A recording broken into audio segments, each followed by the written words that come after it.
Welcome to Womenize. It's the 10th anniversary edition. This event is so important for the games industry as it gives all marginalized voices a place to be heard and seen. Womenize is not only an event. To me, it's a network and a safe space. If I see all the people around here, it makes me so happy that they already connect with each other. They're making new friends, they find allies, and that's what I love about Womenize. As women, we are here, we are there, we are everywhere. Events like this remind us that there's a place for us on the stage as well.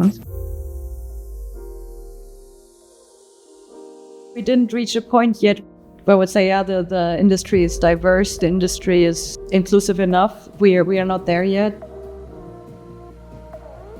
So we really do need events like Womenize to inspire the newbies, to give them a chance to see that it's possible to work on your dream.